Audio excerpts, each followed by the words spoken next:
পাখির মতো আমি মাহমুদ।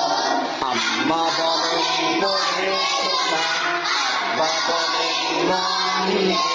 পাখে আমার মন বসে না পাখার চাপার গন্ধে। আমার কেবল ইচ্ছে লাগে নদীর কাছে থাকতে, বকুল গানে লুকিয়ে রেখে পাখির মতো। সবাই যখন ঘুমিয়ে পড়ে কর্ণ কুলি কুলটায়, দোল ভরা ওই তাদের বাতি তারা উল্টায়।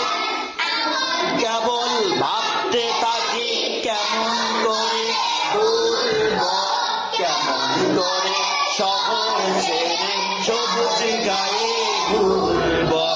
তোমরা যখন শিখছ পড়া মানুষ হওয়ার জন্য, আমি না হয় পাখি